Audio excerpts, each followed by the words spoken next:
Hello, ladies and gentlemen, and welcome back to the Eagle Eye Podcast. It's episode 27. I hope everyone has their tissues at hand and a bucket of ice cream at their laps because, ladies and gentlemen, as we know, today is going to be one of those very, very sad podcast episodes. But without going any further into detail on what's going to happen, let me introduce my co host, as always, Mr. Dylan Jimenez. Dylan, how are we? How's the pain? Tissue is ready. It's ready right here, man. So let's just get this over with. Let's get this over with indeed. As you guys know, we're going to be talking about Mexico's exit of the World Cup and what it meant for us and what it meant for the team and what it means for this Mexican national team going forward. We're also going to briefly talk about some podcast details that we have for you guys. So a couple of exciting things going on with that. And we'll close it off with a little bit of information rounding up Club America because of course they are in tour here in the United States and they've been looking good. They've been looking pretty good. So that's helping. That's helped to kind of ease the pain for a bit. But Dylan, are we ready to get this over with? I mean, it is what it is. So yeah, let's get it over with. All right. Let's just like a band-aid, right? Let's just gotta rip it off in the first try. Got to, man. Alrighty. Well, ladies and gentlemen, without further ado, let's talk Mexico versus Brazil. Not the game we anticipated, not the game we wanted, and not the game we previewed by any means necessary. Of course, the end result Brazil 2, Mexico nil. Neymar takes a leap ahead of us, and Brazil move on into the next round. And of course, with that, we are left, as always, where we've been at for the past couple of years. Haven't been able to move on to that quinto partido. Dylan, I mean, just give me a rundown of your feelings of after the final whistle blew. How did it go down there? Tears everywhere. But eventually had to get my act together to head out to my work, just so nobody would see me cry. But then after that, I've been getting everybody asking me like, "Oh, you upset? You heartbroken?" Well, hell yeah, I am. What do you think? My team, my nation just lost. So no, at the end of the day, it is what it is too. Um, I look at it, just it's frustrating too, knowing that this is my second World Cup. I have seen Mexico, uh, get knocked out in the round of 16 too as well. You know, um, Definitely not on that level of hurt. Of the fans who have seen it 7 times in a row or have seen it longer than I have, but it's very still hurtful as well. Agree, agreed with you. I mean, at least you got time to kind of recuperate. I was at work working, and everyone saw how my soul and how my spirit was broken down after the final whistle blew. But that's football for you. There's nothing like it. We're here for the thrill, and then we're also here for the sometimes heartbreak, and that's what it was. I think the thing that was most devastating was the fact that we didn't look like the Mexico we thought we were gonna be. The Mexico that we were promised once we took down Germany, the Mexico that was hypened up because of that Germany win. It seemed that this Brazil team, even though with the quality that they had, weren't really that bright superstar Brazil. And it kind of gives you that, bitter taste in your mouth that this game was more than winnable for us. Yeah, I think so. You look at it, you say to yourself, Mexico's got to have a near perfect game, to pull it off. And, you see that going for about 20, maybe 30 minutes, maybe 30 minutes is a little bit of a stretch. But still, you see good play come out in the beginning of the game. But you think to yourself, too, as well, like, how long can they keep this up? Obviously, some controversy starting off, too, before the game as Juan Carlos Osorio gives the nod to Rafa Marquez to start the game, and something, a lot of people weren't happy about, too. And so it's very interesting take to see how that went down too. I for me, obviously before I talk about the lineup too, as a good line, I think Rafa Marquez did better than expected in a sense, but still, uh, it's weird just to see Rafa Marquez in the starting 11 against Brazil too. I agree with you. Just I guess do you have the lineups with you right now, or you Yes, want me I to got pull 'em? yeah. It's Ochoa, Obviously, Edson, Ayala, Salcedo, Gallardo, Hector Herrera, Rafa Marquez, Andres Guardado, Vela, Hernandez, and Lozano. So when that lineup comes out, I think everyone's main thing is OMG, Rafa Marquez is starting. What is going on? And I think as soon as you see that or you realize that, you're like, crap, here we go. The same rotations that we were so much fussing about. And now they're coming back in what should be the most important game so far. But like you said, I think Rafa did well. I don't think he did exceptionally well. I think he did okay. But to be honest, I would have taken a repeat of the lineup that we had against Sweden than to see this lineup, because I think we lacked a little bit of what we were showing in the previous matchups against Brazil. Yeah, definitely. I think a lot of people too are asking and calling for, and saying like, why hasn't Miguel Layun started too as well? You would think to sense we would see Miguel Layun in that right back position, and then more likely Edson right there in the holding role position too as well. But he really in a sense, because we don't have Hector Moreno either because he was out due to suspension. Plug in Ayala, and then just had a Rafael Marquez in the midfield. Yeah, I think we did. I think for the players that started, it was a decent game. I think there was a little bit of maybe some players that I expected more from, including, for example, our captain, Andres Guardado. Um, I think he was maybe a bit quiet for me in the sense. Hector Herrera, I think, was another one of those players that just wasn't hitting the form that he was hitting previously. Just so many things and so many players that didn't step up to where I thought, they were gonna step up, because like, they said that this was their game of their life. And for some of these players, the last ever World Cup match that they were gonna play. I think within the first 30 minutes, I think you realized our best player on the pitch was our goalkeeper. Yeah, another interesting thing to note too is whenever you see the game play, Lozano and Vela weren't on their comfortable side. Lozano obviously on the right wing and Vela on the left. Something interesting that I thought too. Whenever play started, obviously throughout the game, they eventually switched back into Lozano being on the left and Vela being on the right. Yeah, and I don't know. I liked Vela in that central role. I think he did great. I think he was orchestrating the attack very, very well. I think what he did more on in the center was more than what he could do in the wings. You know. Um, I don't I don't know what happened. I really don't know what happened. I wish there was an explanation to everything. I mean, what's how do you put the performances down? I mean, what do you think was going through their minds? Um, Really, that first half, I think if you look at the first half as a whole, you give it a above average performance. Really, I mean, yeah, I thought the first half, was exceptionally well. We were doing some good things that we let Brazil get in the rhythm a little bit. We got out of ours. Especially after those 20, possibly I guess you could say to a stretch 30 minutes. Of us playing too as well, and so it it just really sucks. I think that was our mistake. I think the fact that we let Yeah. Brazil get back into it, we let them get into their rhythm and we lost ours. I think you can chuck it down to maybe a lack of concentration in that sense, because if you keep that rhythm, if you keep Brazil on their toes, and if you keep Brazil from being that dangerous target, I mean, you clearly saw who the best player on the pitch was, and it was Willian. If you could have stopped Willian, if you could have somehow kind of just maybe kind of stopped his runs and stopped exactly what he was doing, I think you would have halted Brazil's attack.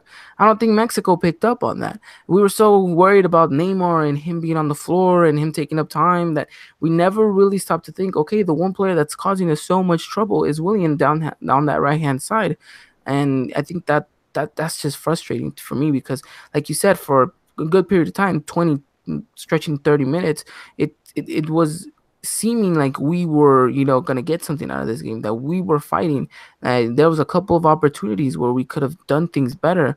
But at the end of the day, I think we need to blame ourselves for this performance, because we weren't just there. I think some players just weren't. 100% there, whether it was the nerves, whether it was just the mental aspect of it. I don't know what it was, but at the end of the day, some of these players need to look at themselves and say, I did not have the best game possible.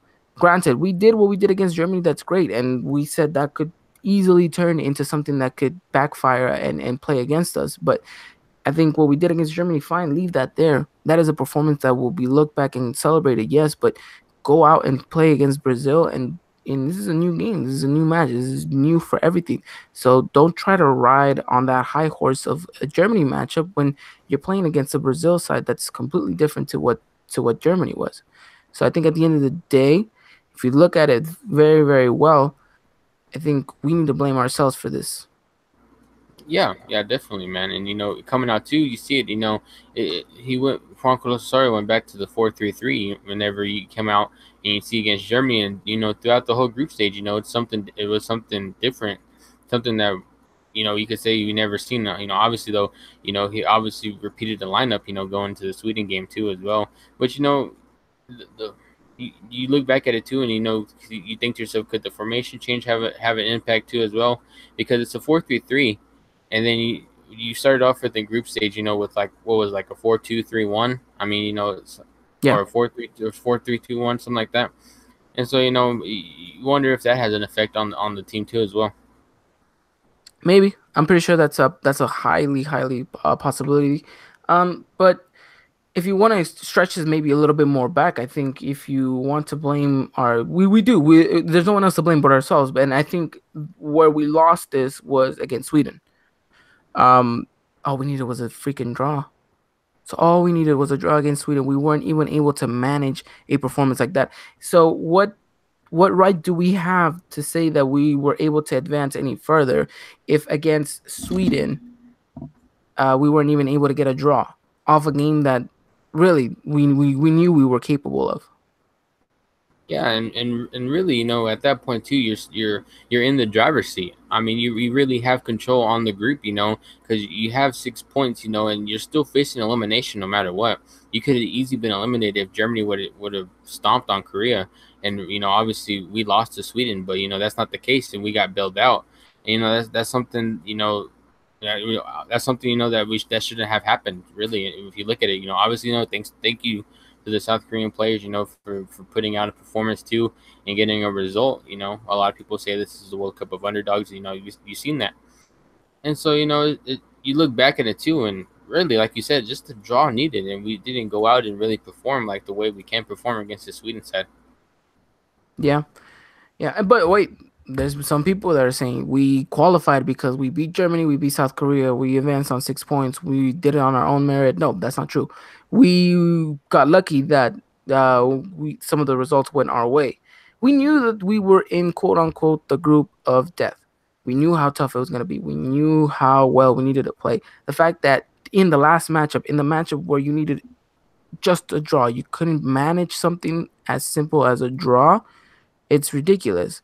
Um, and I think the most important part was once you see the team go down, something changes. These players' minds, I don't know where they go, but there's no real comeback from them. There's no real urge. Yeah, there's a couple of times where a couple of players are running and trying to do things on their own, but there's there's no fight. There's no will to them that says, I'm coming back for it. I'm coming back for it. I'm coming back for it. It's just more like I'm gonna try. I'm gonna try. But if it doesn't work, then it doesn't work. You know, there was something going on, and there's been reports that maybe some that the locker room was divided. I mean, we saw what happened with Jonathan dos Santos liking a tweet from someone saying that Rafa Marquez should have never been on the pitch, and all these different stuff. So I don't know what it was about this team that gave us so much hopes, gave us so much illusion, but whenever we went down, we never showcased that we could get back up. If you look at the whole picture as a whole too, whenever it comes to Juan Carlos Osorio's tenure with the national team too, I mean, you don't see that. You don't see that in any other previous game too as well. Really, of this team really coming back and making a fight after going down 1 or 2 goals. I mean, it's ridiculous. I would have expected more, especially in such a big stage like the World Cup, especially against a matchup like against Brazil. I expected more. I mean, we went down a goal, And let's talk about that goal because I think we could have avoided that goal easily if we were better at our decision making in the final third. And this is something that we talked about heavily, real heavily. Uh, that Mexico looked great going forward, but there was no clinical pass. There was no finishing, and there was very poor decision making when it came to the final third. If I run this down to you, it's Jesus Gallardo running, charging on the counter attack. Once he gets close enough to goal, he literally has two options. One, shoot the ball or pass it out wide to a Chucky Lozano that is alone and can run inside and probably most likely maybe puts that ball behind Allison and in the back of the net. And Gallardo opts out to shoot against two defenders possibly blocking him. And it's ridiculous that he doesn't make the right decision, and because of that, he the ball goes over, and Allison takes the goal kick. From there, Brazil do what Brazil do. They start touching, they start moving, and then they pass it off to Neymar, who then ends up putting a ball down the middle, which Ochoa gets close to, but then ultimately, someone pokes it into the back of the net, and we're down 1-0. And all of that comes because Jesus Gallardo didn't pass the ball to Chucky Lozano.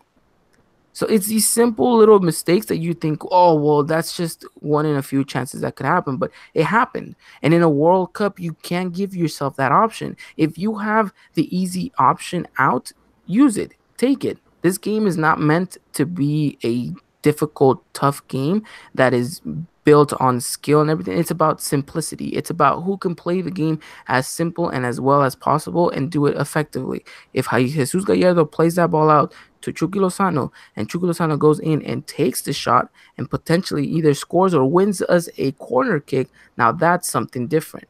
And the fact that we didn't, and we gave Brazil the opportunity to get the ball back and start doing their thing, that's where we killed ourselves. And then the worst thing after that was once they scored, they looked even more dangerous. And it didn't even look like we were even going to be able to come back because no one out there on that pitch decided, okay, give me the ball, I'm going to make something happen.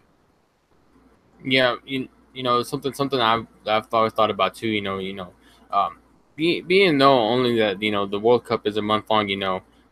It's also too short of a tournament to really like say that the better team, in terms of possession and shots, uh, deserve the win because they played great. I mean, at the end of the day, dude, um, you either advance or you don't. You make the top two in the group when you don't, and if you opt to play beautifully, and the knockouts too, and it comes back and bite you in the end, well then that's something that you did because obviously you got to go out and really do what you got to do to scrap for that win to go forward and advance in this tournament too as well. I mean, there's no room for mistake at all.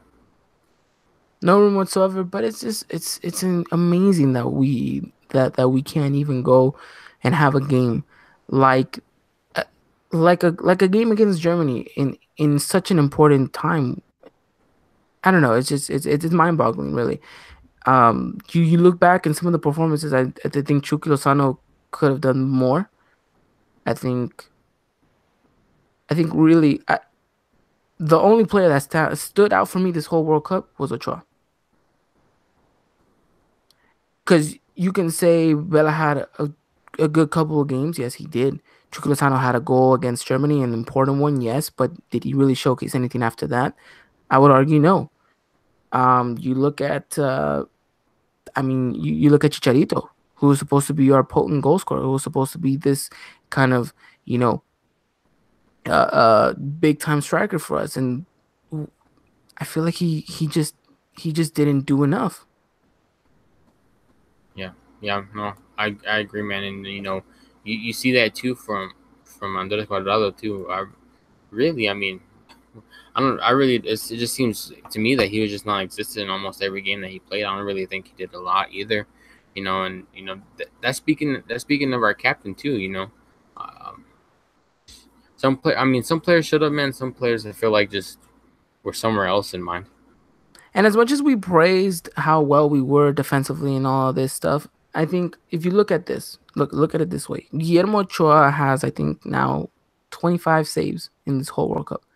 25. That's the most out of any goalkeeper in the tournament so far. But what does that say to you? What does that say to you that Ochoa has had to make 25 saves in a period of 4 matches? It says a lot. I mean, it really does. If you sit there and to think about it, that says a lot. That says that questions are midfield, that questions our defense. You know, it should also question our attackers, but we'll question them a little bit later.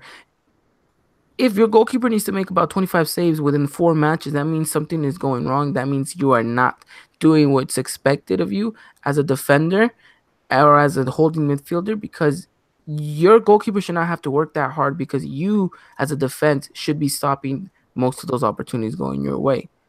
I mean, if that was the case, I mean, Ochoa has more saves than the South Korea goalkeeper. You would have imagined he would have had more of a hard time, especially facing up against Sweden and Germany first, Mhm. you know, and against us. So I mean, what it's just ridiculous that yeah, it's a wonderful praise for Ochoa, and I love the fact that he's getting recognized for the elite goalkeeper that he is. But what does that say about our defense? You know, as solid as we thought we were, as great as we thought we were, it shouldn't be that our goalkeeper needs to be this amazing 25 save goalkeeper. He needs to make the big saves when he needs to, and he has. But you know, we shouldn't be giving up such so many opportunities. A lot of opportunities too, dude. And you know, a lot of people can come out and say that obviously Hector Moreno not being there, a big part of the defense too as well. But you know, at the same time, you look back at the Sweden game, and you know he doesn't have a very good game against Sweden either. And you know, a lot of people say, well, we don't have Araujo either. But at the same time, how much of a difference would it have make really? I mean, we could sit here and speculate all we want, but you know, at the end of the day, you know, this is the back line we came out with, and you know, it's pretty much favorable that you could say a consistent back line too as well that we used throughout the whole tournament. Yeah, yeah, and the defense, I would imagine. I mean, don't get me wrong. I think we have great defenders. I think we're solid when we are on our day, but we didn't really have so many moments like that. I mean, we gave away too many shots, I think. Um, but now we focus our attention on the other side of the pitch. I think our forwards let us down extremely. I think we didn't take enough chances. We didn't create enough chances. Whenever we had opportunities to create something, we always chose the wrong decision. We always made the wrong pass. It was like if they hardly knew how to play with each other. 14 shots. You want to take a stab at how many were on target? I'm going with 6. One. Wait, so you're telling me out of this whole World Cup? Oh, out of the whole World Cup. Oh, I'm talking about Oh, just the Brazil game. the Brazil game. No, but that says a lot even more too. I mean, Yeah. only one on target. That goes to show you, because there was no opportunity. I don't remember clearly going and jumping out of my seat saying, "Oh my God, we were so close." I remember Vela shot, but that was like inches away from the post. Yeah, But I mean, I don't. I'm like you said. I don't remember any clear cut chances any as well. I don't think Allison was even at all remotely as tired as Ochoa was by the end of the final whistle. I think he had one save the whole game I mean, what is that? I mean, it's ridiculous, you know? compared to Choa's 8 saves. Exactly. Can you imagine that? You know, it just goes to show. And then, you know, we didn't do better after the goal. We conceded. We just looked so much less than what we were, you know? We have so much more that we can give, so much more that we can do, but we didn't showcase it. And that's the most frustrating part. And then of course, the second goal comes. And I think once that second goal is scored, you know, you're like, it's over. Mm-hmm. It's over. As much as you want to believe in this team, as much faith, as much aspirations that you had for your nation, as soon as that second goal comes, which by the way, Ochoa was literally centimeters from saving it. It touches his foot, but since the ball was traveling too fast, it was the contact he made wasn't enough to kind of veer it off direction. But it's just unlucky sometimes, you know. And at the end of the day, second goal is scored, and I think you look at yourself and you say, okay, it's gonna end in a heartbreak again. I mean, there's really nothing more to say. I mean, I know you're talking a lot, and I just feel like that I don't feel like I'm talking a lot either. It just sucks to talk about too as well. I mean nobody wants to see your team go out and play the defending world champs. You get this huge win. 3 points. When a lot of people expected a loss, and then or more or less a draw maybe, where you go out and get a win, and really a historical win, and then all of a sudden you beat Korea and you're in the driver's seat of the group. You're going for more history and winning 3 games in a row, and then you just tank against Sweden, and then don't really show up the whole game against Brazil. I mean, it just sucks to talk. It just sucks to talk about. You really had high hopes, and if if you listen to the players, if you listen to everything they had to say, all the trust, all the faith they had in Osorio, and then it just seems like for what now? No, yeah, I agree. I agree. And just a little bit to talk about what we were saying. Our good friend right here, Chicken Biscuit, says, "I think our record of 3 goals scored and 6 goals conceded shows how inconsistent the team was on both ends." And I think you sum it up perfectly, my friend, right there. It did really it showcases uh what we were saying. So thank you for that comment. Um, so now Mexico is out, and I think after the final whistle blows, I think some of the reaction from these players were a little bit late. I think they realized it a little bit too soon. I mean, too late. Um, Obviously, they were hurt by it. But I felt like there was not much of an emotion there. You know, Mhm. I don't know. I just you see the way things ended 4 years ago with against the Netherlands, and that one was, I think, That even was way tough. tougher Mhm. than this one, because I think that one we at least deserved more. But out of this game against Brazil, we weren't there. As much as we want to complain about Neymar on the floor, and as much as we want to complain about his time wasting and everything like that, at the end of the day, he's going through and we're not. As Mhm. granted, yes, maybe but that's part of his game. We know that. We know that. Why are you gonna try to complain or stop that? You know how it is. Just find a way around it. I think we were so stuck on Neymar this, Neymar that, that we didn't really 100% focus on, first of all, his teammates around him, which, by the way, have more than enough talent to give us a threat, and we saw that. And we didn't really focus on our game at the end of the day. I think we let this kind of like anger towards the time wasting and all of this that we kind of just got thrown off what we really needed to do. Mhm. Yeah, really, man, really. We even said it in the last one too. Um, who besides Neymar should we look out for? And we even said Coutinho. But who would have really thought too, William too? I didn't even think about William too. I was more worried about Coutinho than anything. But like you said, at the end of the day, it's about 11 players on the pitch, not just one. Granted, to my defense, I did say Willian if he Oh, started. you did. I said if he I starts, apologize. Willian is definitely going to be a threat for us. I wasn't so sure whether he was going to play or whether Douglas Costa was going to play. But look, there was no Marcelo on the pitch. There was no Danilo. They had two different wing fullbacks that aren't considered their starters.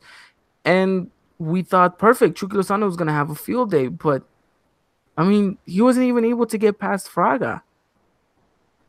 I mean, it's ridiculous. So, I mean, we didn't deserve it, and we don't go through, and the final whistle blows, and it hurts you. It hurts you, and you're sad. You're upset. I don't think you're upset because of the game.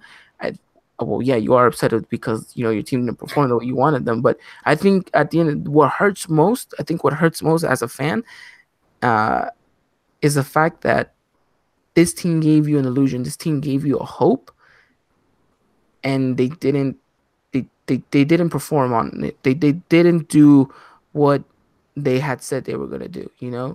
They fell short of their word, and I think that's what hurts the most because you believe that as a fan, you always believe it, and you always have trust, and you always have faith. But it felt different this year. It felt like you could truly see things happen. You could see yourself in a semifinal, in a possible final. You believe that there was the talent, there was the expectations, that these players had and what they wanted, the mindset, the whole thing about the psychologist and their different aspects. Everything was just so much different, and you believed in it, and you said, yes, this is our year. And the way we performed in the last two matches, I think that's what hurts the most, is the fact that you believed, and you were stuck on it, and you were willing to die for that cause, and the players weren't. I mean, look at all the fans that travel too. I mean, the stadium's rocked almost every game, man. Exactly. Exactly. And you would expect that those fans deserve better. Yeah, I But mean, the players didn't deliver like they said they would. exactly. And we rode behind, believe in them, nada nos detiene, imaginemos cosas chingonas and this and that and everything. They hyped you up and you believed in, and those players didn't show up. Like I mentioned, Chicharito for me was poor. Was Hmm. poor. Uh Tecatito, again, another player that was poor. Hmm. A lot of high hopes, a lot of uh, you know what? It was the blonde hair. I'm just calling it out right now. I The mean, come on. I mean, let's go. Let's be serious. Tecatito dyes his hair blonde and he doesn't perform. Chicharito, Layun, Salcedo, they all get that blonde hair, and guess what? We lose. Could you imagine So, if Ochoa did that? oh my God, no! Don't even put that in the universe. Don't. He needs to keep his hair as it is. Remember when he cut it? Oh my god, I hated it when he cut it. I know it was just. People were saying his powers were gone after that. Yeah, they really said that, Yeah, they and really said that. Yeah. I'm telling you, it's in the curls. It's in the curls, but. The team exits, and it hurts. Even though we know that we didn't deserve it, I think it just hurts that that there was more that we could have gave, but the players didn't do enough. So that's unfortunate. You were really cheering for this team, especially after all that scandal and all everything that broke out. You were like, I'm behind my team 100%, and they go out and do that against Brazil. It's like, wow. I guess maybe we should have been a little bit more realistic, but I think we were being a little bit realistic. Hmm. I think we were. I think it's just the fact that the players let us down. Yeah. I mean, like you said, just some players didn't just show up. I mean, it's down to the bottom line, really. I mean, we could sit here and say that all we want, and it's just gonna be repeated, but it's just the bottom line. Well, so that ends Mexico's performance in the World Cup. We lose to Brazil. Brazil moves on. We go home. And now questions are going to be asked whether or not we keep Osorio, whether or not we bring in someone else. What's going to be the future for this Mexican national team? What are the future for some of these players abroad and back home? So many questions, and with about 4 years time to answer all of them. Uh, that's a whole deep conversation to have, which I don't think we have the time for. But just to kind of give a quick oversight, Dylan, just what do you think? What do you think needs to happen to improve moving forward with this national team? Having a coach through the whole cycle, really. I mean, implementing their philosophy, their style, their play, and well, really not necessarily their play, but the play that's going to help the team. The play that suits this team as well, with the players that are available, that are going to be possibly going to the next World Cup. I mean, obviously, a lot of people are calling for a lot of youth too, as well, to get called up. We're going to see that too. I think with like the likes of Omar Gouveia, possibly Linez, just players like that too, to really move that. I mean, you're not going to really see a whole handful of players that are going to make it to the next World Cup. Possibly a few to name. Because them growing of age too as well.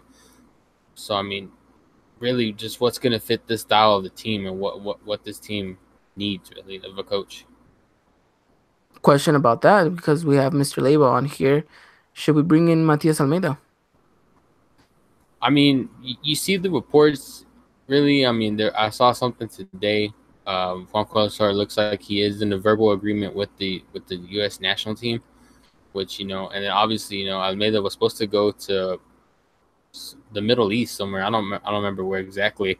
Then he actually turns down the job, and it looks like the signs are pointing to him coming in. Um, I wouldn't mind it. He's a very likable guy. This is a job that he has said that he would take too, and you seen him win in Liga MX. He's seen what he's done at Chivas, which I don't really like to say, but but I mean I feel like it could suit. I feel like it could suit the team as well. Okay, Leva, who mentioned that to us in the group in the live chat right here. I'm about to completely make you not like the podcast anymore, but I'm gonna say it. I don't want Almeida as our Mexican national team coach. And it's not that I don't like the guy, and I'm putting this whole Americanismo and all that thing aside, and I'm looking at it from kind of the perspective of what's best for the national team. I think what's best right now is to kind of wait out, give it a little bit. Let's not just hire someone right away just after this World Cup. Let's give it a couple of months. There's we got what a friendly comes come what September. September, right? I mean, if you want to use someone just kind of intermediate at that point, okay, that's fine. Let's appoint someone for the intermediate job, but let's take a good extended amount of period of time. I want to say 4, 5, 6 months, and really weigh out our options. Okay, let's put Almeida in the mix, but let's also throw in another 3, 4 candidates, and let's really see who, and bring in those 4, 5, 6 different candidates and say, okay, you want the job, we like you as a person, but what are you going to bring to the table? What are you going to do differently? What are you going to make possible for us? How are you going to get us past this fourth game and into the quinto partido? And evaluate and really have the people that know about the game, like Gerardo Torrado, like the everyone down there in the federation that's played the game and knows how the game is run. Interview these people and see, okay, within this time frame, what have you done? If whether you're at club level or if you're a national team coach at this time, whatever the case may be. But I want to see a manager being picked the perfect way possible. You know, let's assess them for a good amount of time. Let's check what their history is, what the good is, what the bad is, what they know about Mexican soccer, what they don't know, what they think they know, and how well they can get along with the players. Because remember, the national team manager job is such a difficult one because you don't get to train with these players week in and week out. You don't get to see them, every other, every week of the day. So it's a difficult one. So let's see how they manage players. How well can they do to kind of create a relationship with players? So for me right now, there is no perfect manager. There is no one candidate that I'm going. Yes, he has to be the next coach, and it's not even Pio Herrera. A lot of people would think, oh, he's just gonna say Pio Herrera because Americanista and all that. It's not, for me. It's not even Pio Herrera. I don't even think he's the right man for the job at this point. I think there's a perfect candidate out there, but let's give it some time. Let's really break this down and take our time because I mean, it's it's a very tough job, and we need the right man for it. Yeah, yeah. In a sense too, obviously we had Juan Carlos Osorio for 3 years, really. So almost technically, I guess, in the sense of full cycle, you know, Yeah, even yeah. So that's what I want to see too.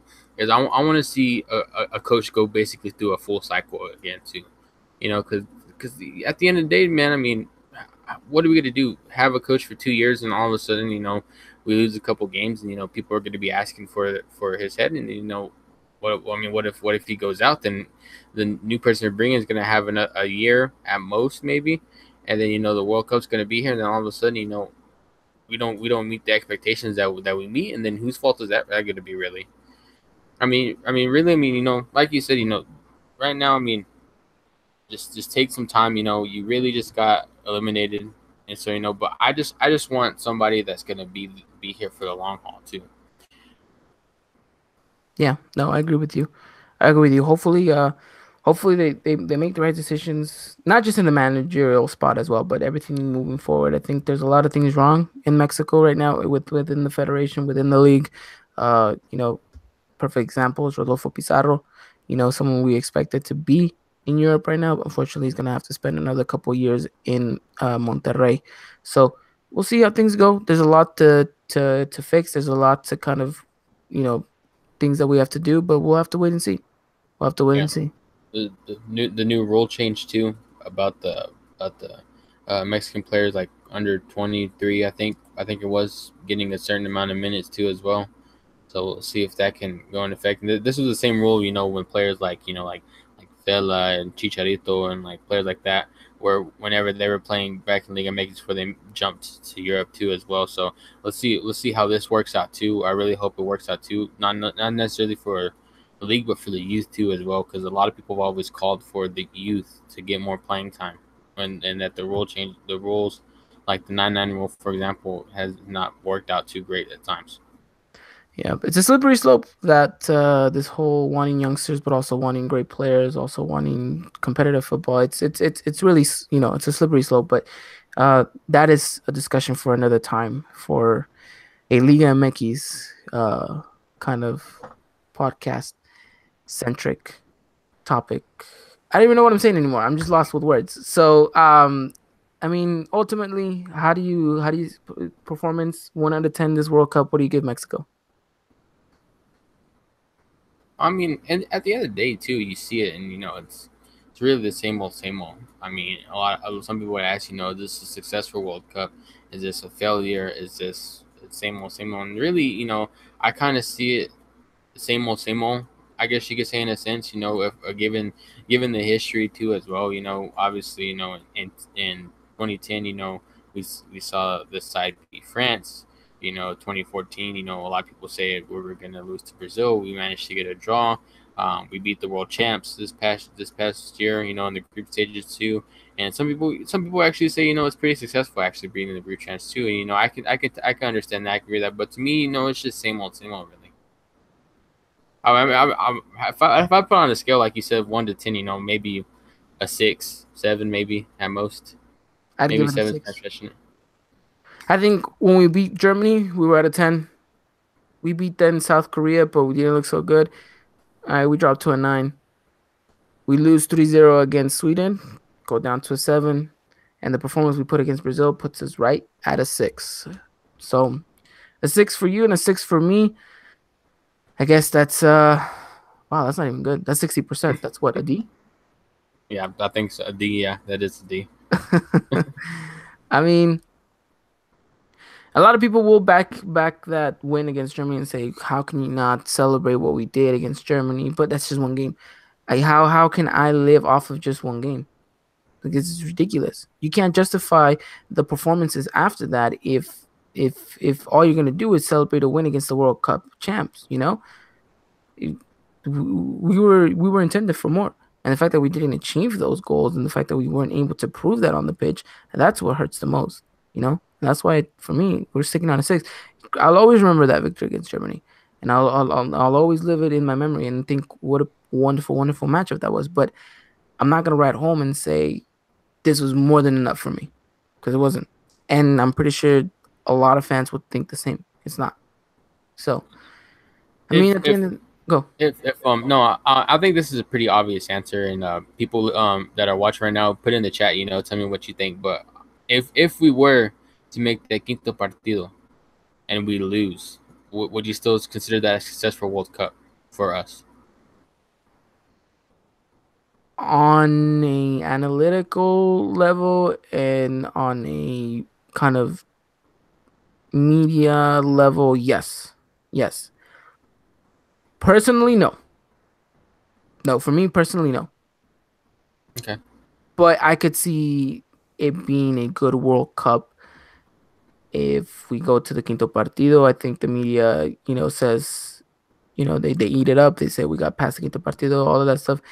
If you analyze it from that perspective, then yes, it would have been a great World Cup. For me personally, no. I think semifinals would have been a good World Cup for us.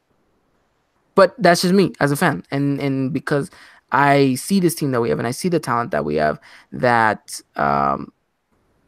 that I just have higher expectation for us because I know we can achieve those expectations because I see Mexican soccer and I see Mexican players and I see and I know my own nation and my own culture that I know we're top four. We just haven't been able to prove it on the pitch. Yeah. Okay. I see you. But I mean that does that. Unfortunately, that wraps it up. Our L3 edition of the Eagle Eye podcast comes to an end for now. Uh, Now we gotta change the ridiculous. profile picture. Yeah, time to change the profile picture. We're going back to good old Liga MX and Club America. That's helping soften the blow a little bit, knowing that the Liga MX will be back soon. We're already starting to cover Club America with this past weekend that we were covering the matchups yesterday too. They had a friendly against Pachuca. So we just want to say thank you to everyone who came out here to witness the World Cup edition of the Eagle Eye podcast, who just kind of vibe with us, who kind of joined the discussions, who listened to us, who aren't even America fans, but they came anyways just to kind of hear what we had to say. And ultimately, we want to thank you guys, really, from the bottom of our hearts. This is impossible without any of you guys, the listeners, who are the most important part of a podcast. So thank you so much. And we hope to see you back again soon. If you're not an America fan, and we always invite you, if for whatever team that you do like, and America is gonna be playing against them, come on over and hear our and make sure you guys come over here and hear our preview to that matchup. We promise we're not just always just America. We also like to give a perspective for other teams as well. So again, thank you guys for coming out here and being part of the family.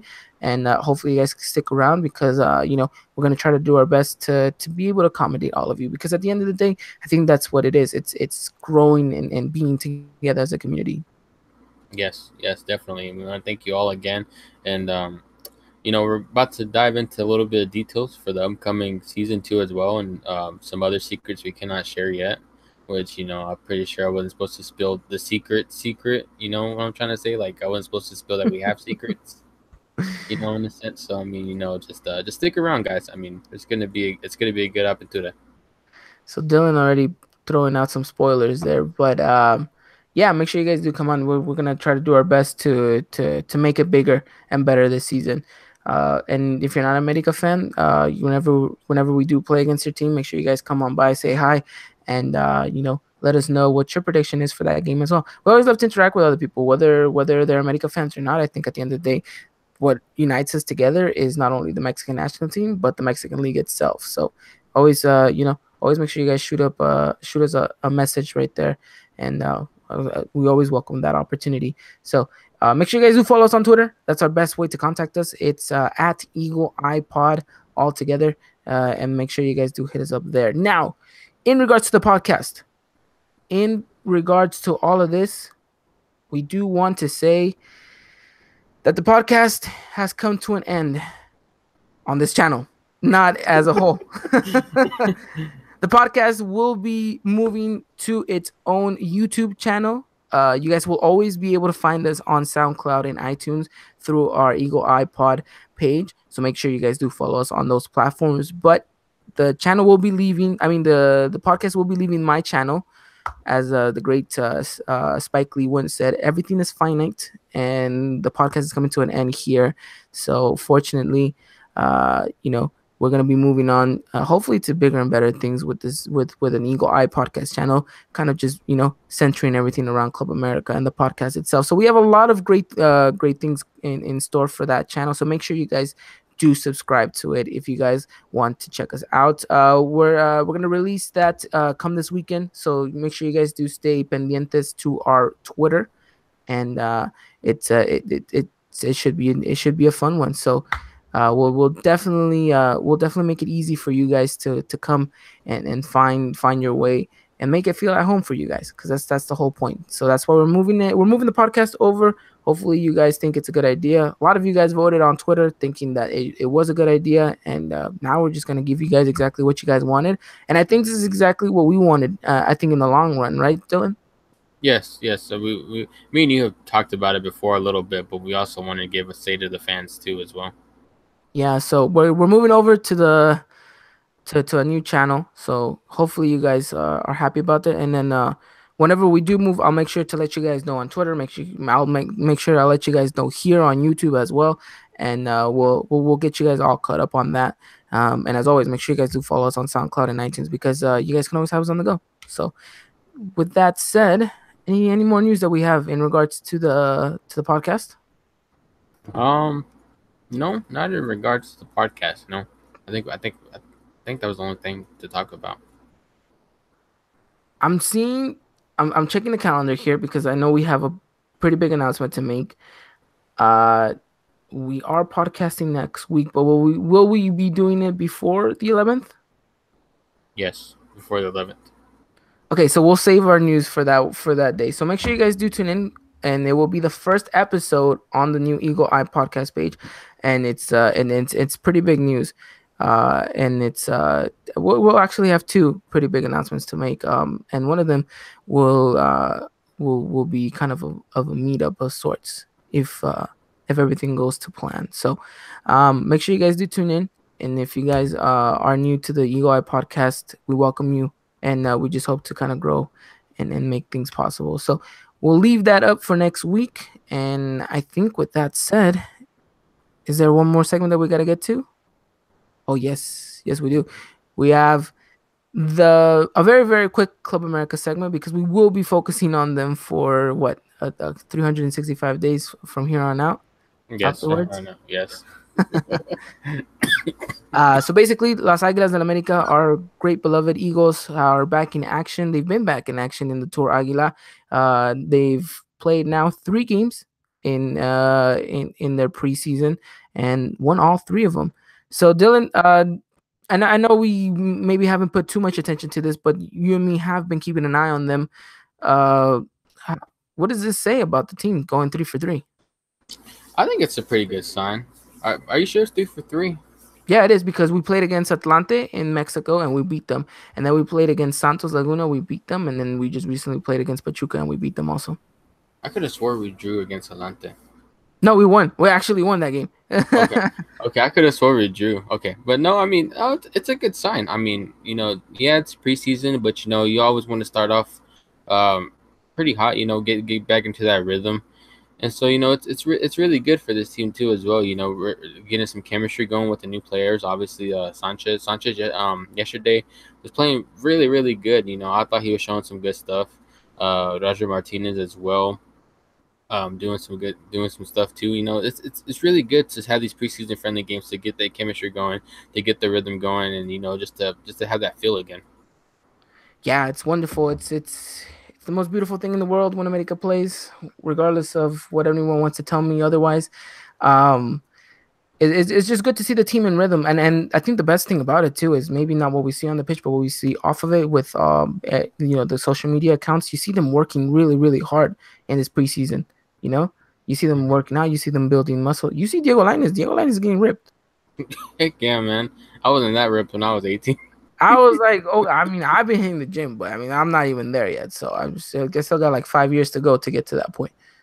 So I mean, it's wonderful though because I think you see these players, they know what's what's to come, and it feels right, And we'll talk a lot more in detail next week about the preseason, about what we expect the Apertura to be, about these new signings, about whether or not we should got another player, what we feel about Pio Herrera, the objectives, the kind of expectations thing from a fan perspective, also as kind of a just in general what the world would have, what the league expects out of America too. So we'll have you guys covered on every aspect on when it comes to that.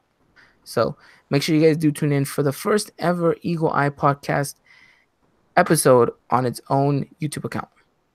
Yes, stay tuned. Really excited for this coming up into that too. You can feel it. You can feel it in your gut. Even though Mr. Leyva has said that Chivas is winning the Apertura and that we should jot it down. I don't know about that. All I have to say to that is, can you guys buy players now? Yes, they can. They can? Also, they fixed their financial problem? Yes, they have fixed their financial problem. Well then. Gosh dang, Ivan. Well, I mean, that just goes to show you I don't really keep up with them. It's just, Yeah, yeah. but no, and Label, we invite you to come back whenever the Classico comes, because we will definitely be doing something pretty big for that as yeah, always. yeah. We I think the Chivas and Norte want to do something again. Yeah, they Y'all did. still got you and Flo still got to do that second leg, man. Which, by the way, I'm winning 3-1, right? I think it's 3-1. I think so. Either way, I got the W so far. So we'll see. Flo, hit us up 1-800-333-445 and let me know when you're available for that second match.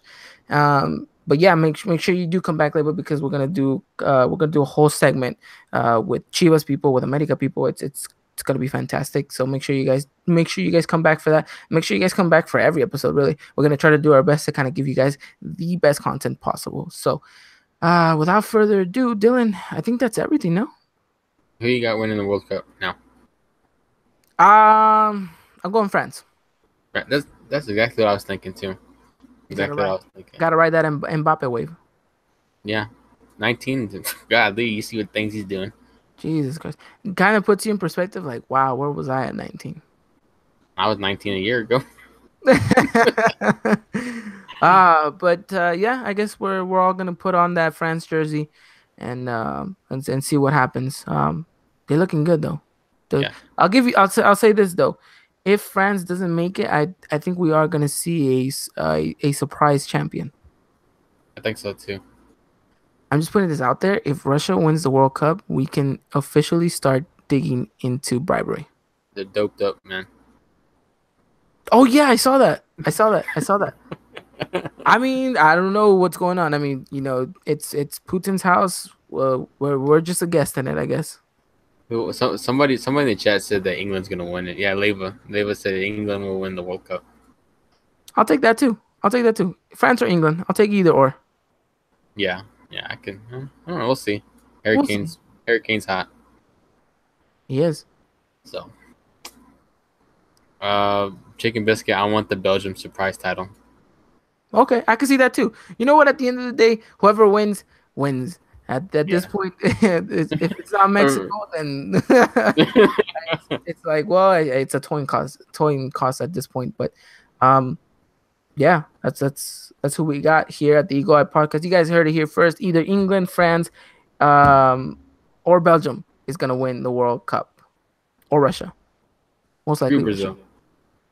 No, I mean, I don't know. I guess you can justify losing to the world champions if they do win, but Nah, nah. no, that's just the hurt Ivan talking. Um, Thank you again to everyone who came out here today. It's been the Eagle Eye Podcast, episode 27. The L3 edition has come to an end. We'll see you guys again in 4 years for the World Cup again. But make sure you guys do come in and check up on us from time to time. We will have you guys covered. The L3 edition will be back come September when we do play the United States here in a friendly. So make sure you guys tune in for that as well. But again, Americanistas, get ready. It should be a wonderful season. We'll be back next week. We don't take vacations because unfortunately Dylan used them all up for the both of us. So we'll be back next week, ready to go for the apertura. And I guess nothing more to say, but excited for this. So again, thank you, Dylan, for coming on and as always being the best co-host. Oh, you haven't put out those applications yet? No. Well, technical difficulties. I mean, it's what we live on. Yeah, that's true too. It is a lot of technical difficulties, so It's just get ready for that. It makes our show better in no way possible. All right, ladies and gentlemen, thank you for listening. Thank you for coming to the live shows. And if you guys can never catch a live event, always find us on iTunes and SoundCloud. Follow us on Twitter at Eagle Eye Pod. And as always, Vamos Mexico. We weren't able to do it this year, but we will in 4 years. All right. Until next time, guys, take care. Arriba la América and Vamos Mexico.